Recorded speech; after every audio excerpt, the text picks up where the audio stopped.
As a kid who grew up in culinary, I knew that it changed my life in the beginning, but ultimately saved my life. So I figured that it was my responsibility to give back. And the only way that I could truly give back was through what I knew the best, which is culinary arts. So rather than go out and talk to kids all the time like most people do, I decided to do something more interesting.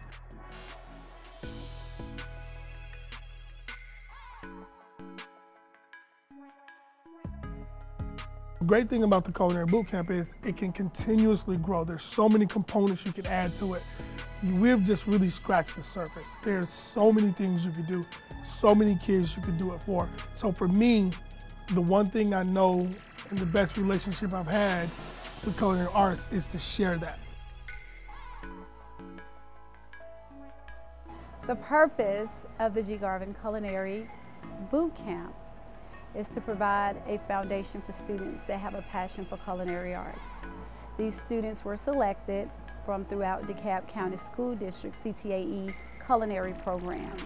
And so each student had to write a 500-word essay and complete an application explaining their culinary passion and why they wanted to be a part of this boot camp.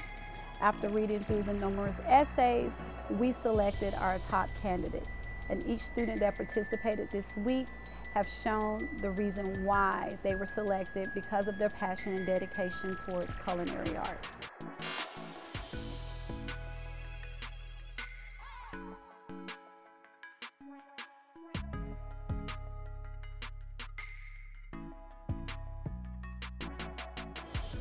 The students arrived on Sunday, and on Sunday we selected that day to do like a meet and greet so the students can become familiar with one another and get acclimated with their roommates because they were staying together for a whole week.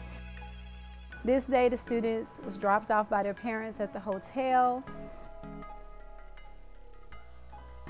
They received their bags with all their goodies in it for the week. They had a chance to meet their roommates. And we randomly selected students to stay together in the various, in their different hotel rooms. We went out for pizza and wings, which they enjoyed, and it gave them a chance to kind of get to know each other and, start developing their friendships. What I'd like for you guys to accomplish, we have one goal here, and that is to try to make you become interested in the culinary arts. Learning all you can learn about it, the different opportunities, the various opportunities, things that you might know, some things that you don't know. We're gonna try and cover food science, recipe and development, menu writing, concepts, lots of great people, really important people are gonna come out and talk to you. My whole life has been dedicated to food in one way or another.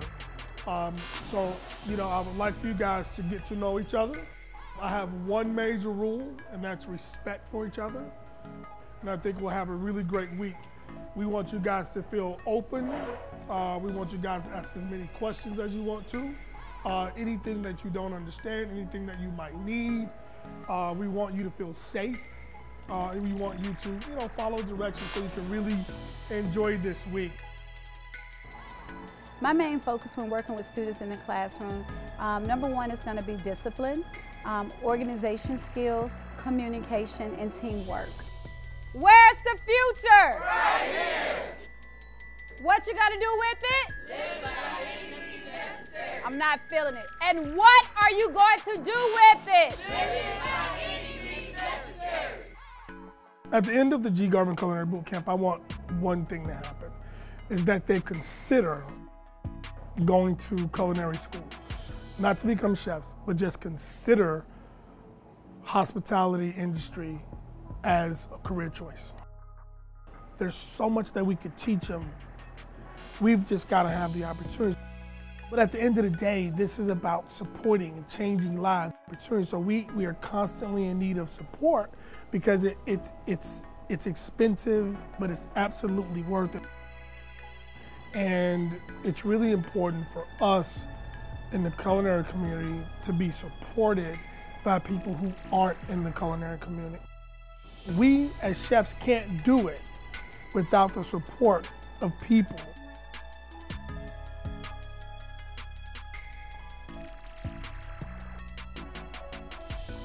The one thing I can always say is that for this week, we saved 18 lives. So if you guys feel like if you had a catering event, do you feel like you can make all of this stuff? How about execution and timing? If you had 250 people, do you think you could pull this off? Yes. Yeah? Okay, all right. Good job.